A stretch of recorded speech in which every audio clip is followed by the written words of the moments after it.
हे भोले बाबा, आपके इस वीडियो को जो भी लाइक और आपके इस चैनल को सब्सक्राइब करें, उसके जीवन में कभी भी दुख दर्द मत आने देना। दोस्तों, महाशिवरात्रि पर गलती से भी ऐसे व्रत कभी मत रखना और ना ही महाशिवरात्रि पर यह 5 गलती करना, नहीं तो पूरी जिंदगी बर्बाद रहोगे।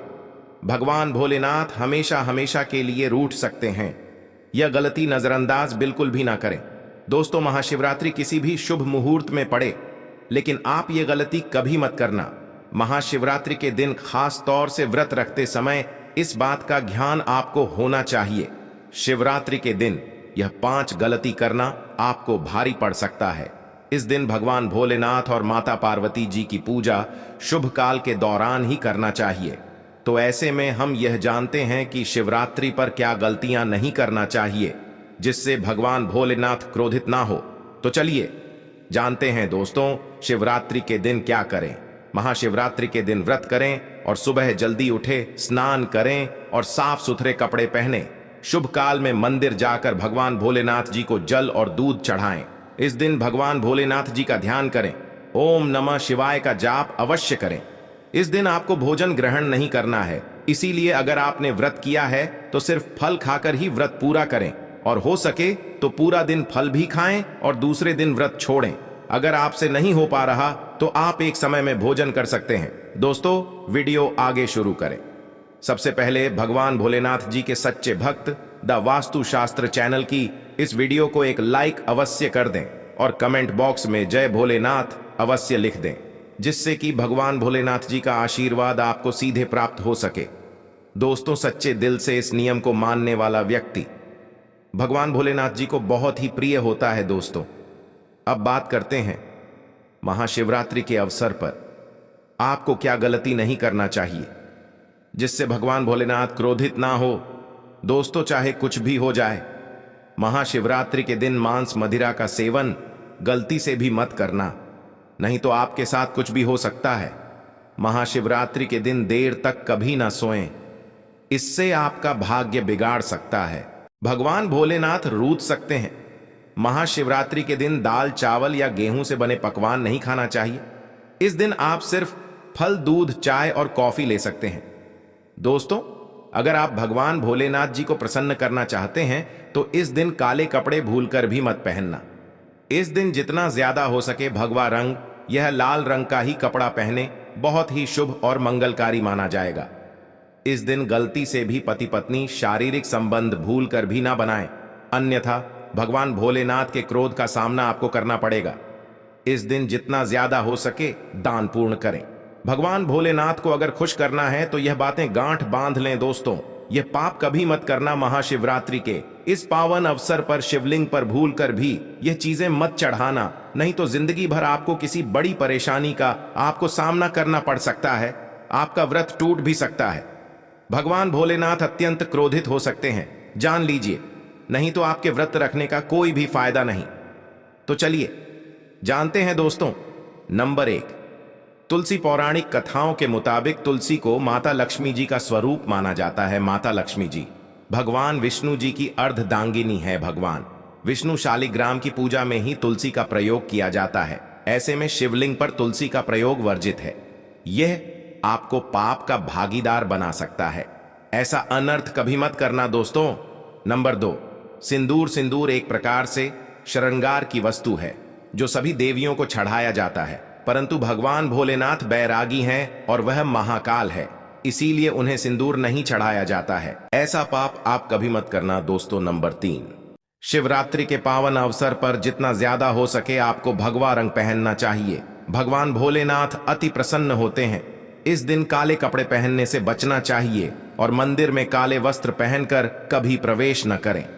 दोस्तों, नंबर 4, हल्दी। सभी देवी देवताओं की पूजा में हल्दी का उपयोग किया जाता है, लेकिन कुछ का मानना है कि विनाश के देवता भगवान भोलेनाथ जी को अर्पित नहीं करना चाहिए, क्योंकि हल्दी सौभाग्य का प्रतीक है। दोस्तों, 5 केतकी के फूल। पौराणिक कथाओं के मुताबिक केतकी के फूल भी शिवलिंग पर नहीं चढ़ाना चाहिए, क्योंकि एक बार केतकी के फूल भगवान ब्रह्मा के झूठ में साथ दिया था। यह बात जानकर भगवान भोलेनाथ ने क्रोध में आकर केतकी के फूल को श्राप दे दिया।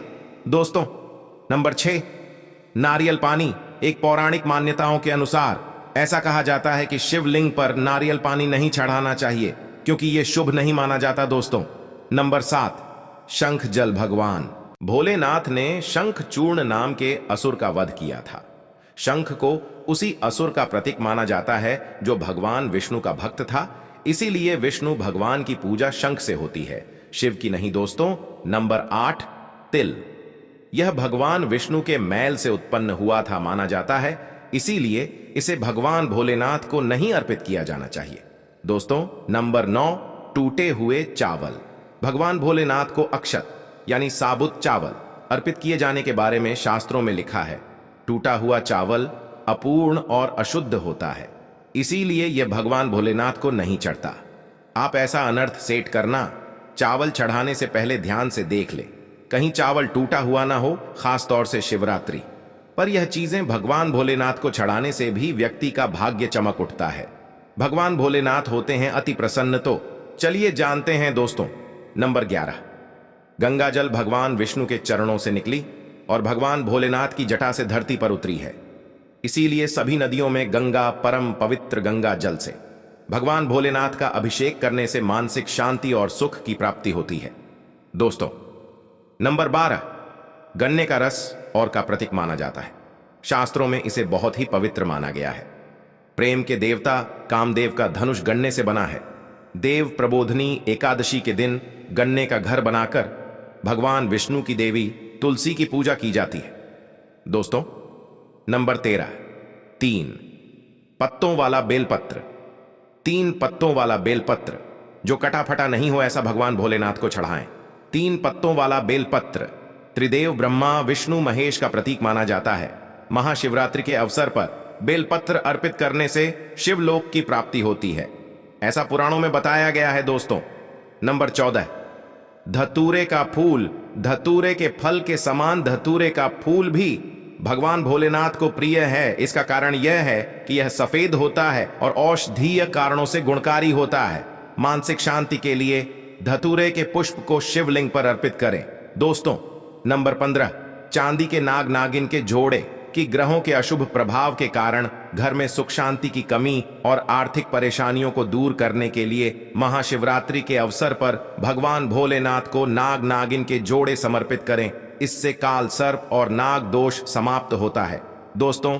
नंबर 16, धतूरा। भांग की तरह धतूरा भी एक जड़ी बूटी है। भगवान भोलेनाथ के सिर पर छड़े विष के प्रभाव को दूर करने के लिए धतूरे का प्रयोग भी किया गया था, इसीलिए भगवान भोलेनाथ को धतूरा भी प्रिय है। महाशिवरात्रि के अवसर पर शिवलिंग पर धतूरा अर्पित करें, इससे शत्रुओं का भय दूर होता है, साथ ही धन संबंधी मामलों में उन्नति होती है दोस्तों। नंबर 17, भांग। भगवान भोलेनाथ ने हलाहल विषपान किया। इस बीज के उपचार के लिए कई तरह की जड़ी बूटियों का प्रयोग देवताओं ने भी एक है, इसीलिए भगवान भोलेनाथ को अत्यंत प्रिय है।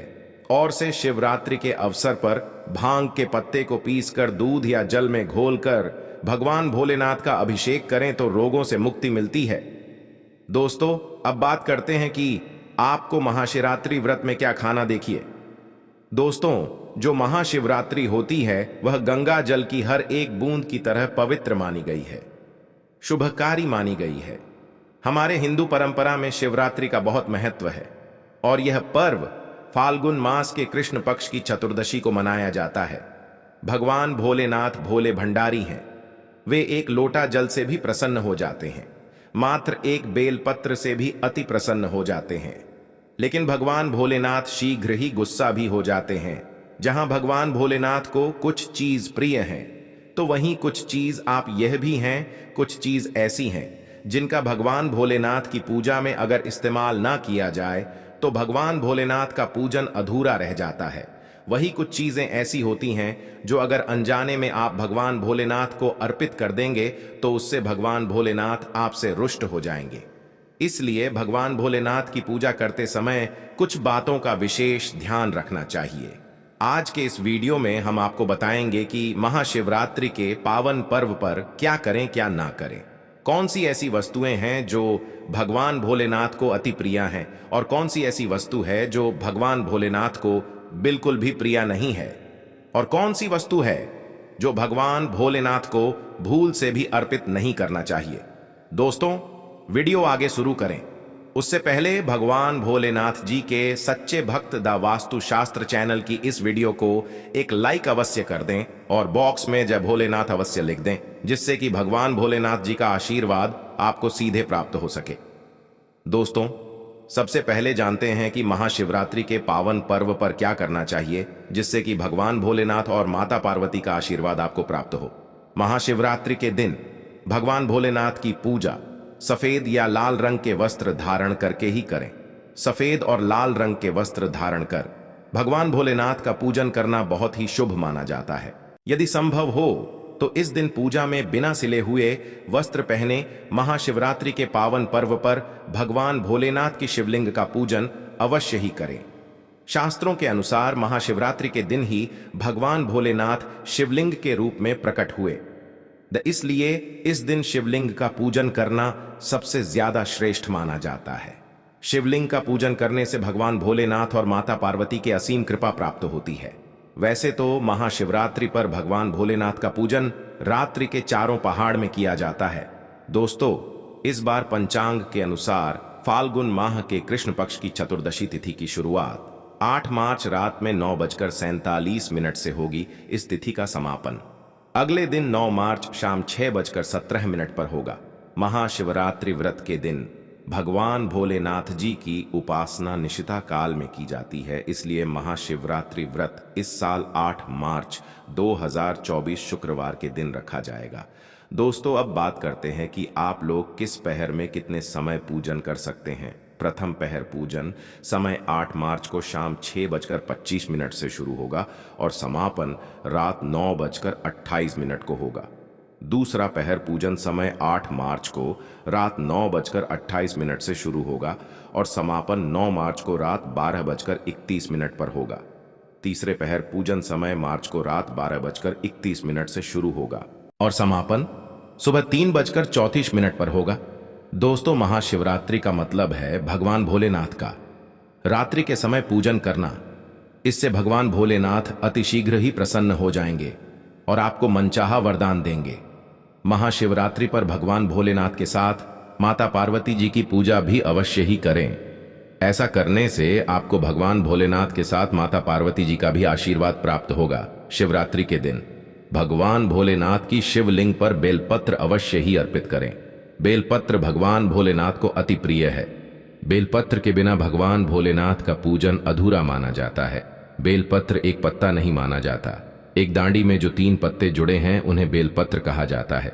एक डांडी में 3 जुड़े हुए बेलपत्र ही शिवलिंग पर अर्पित करें और चंदन से उस पर ओम नमः शिवाय लिख करके अर्पित करें। ऐसा करने से भगवान भोलेनाथ की कृपा प्राप्त होती है। महाशिवरात्रि के दिन भगवान भोलेनाथ को पूजा में अक्षत अर्पित करें।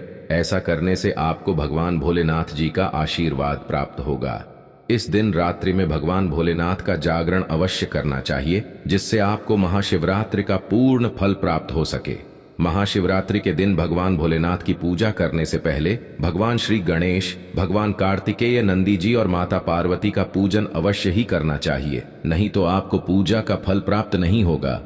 इस दिन बैल को हरा चारा अवश्य ही खिलाना चाहिए, क्योंकि बैल को नंदी जी का रूप माना जाता है, जो भगवान भोलेनाथ जी को अत्यधिक प्रिय है। दोस्तों, महाशिवरात्रि पर इन कार्यों को करने से भगवान भोलेनाथ की कृपा प्राप्त होती है। दोस्तों, अब बात करते हैं कि आपको महाशिवरात्रि के दिन क्या क्या खाना चाहिए। शिव पुराण के अनुसार माना जाता है कि महाशिवरात्रि पर व्रतधारी को धतूरा अवश्य खा लेना चाहिए। भले ही आप थोड़ा सा खाएं, लेकिन खा जरूर लें, इससे व्रत पूरा हो जाता है। इस दिन भांग खाने से संपूर्ण फलों की प्राप्ति हो जाती है। अगर आप भांग नहीं खाते हैं तो इसे थोड़ा बहुत छक लें, नहीं तो आपका व्रत अधूरा माना जाएगा। दोस्तों, महाशिवरात्रि के पावन पर्व पर भगवान भोलेनाथ और माता पार्वती जी की कृपा प्राप्त करने के लिए इन सभी बातों का विशेष ध्यान रखें, जिससे आपको व्रत और पूजा का पूर्ण फल प्राप्त हो और भगवान भोलेनाथ और माता पार्वती जी की आपको कृपा मिल सके। बहुत सी चीजें इस दिन के व्रत में ऐसी होती हैं जो आपको नहीं खानी चाहिए, और एक चीज ऐसी है जो महाशिवरात्रि के दिन जरूर खानी चाहिए, ताकि आपको इस व्रत का संपूर्ण फल मिले। महाशिवरात्रि के दिन बहुत से लोग व्रत रखते हैं, एक बेला उपवास रखकर कई लोग साथ भी भोजन करते हैं। महाशिवरात्रि का व्रत अगर आप रखते हैं तो ध्यान रखें शरीर में पानी की कमी ना हो, इसके लिए अनार या संतरे के जूस का सेवन कर सकते हैं, लेकिन गन्ने का जूस मत पीजिएगा। महाशिवरात्रि के दिन फलाहार में सेब, संतरा, पपीता, केला, खीरा वगैरह खा सकते हैं।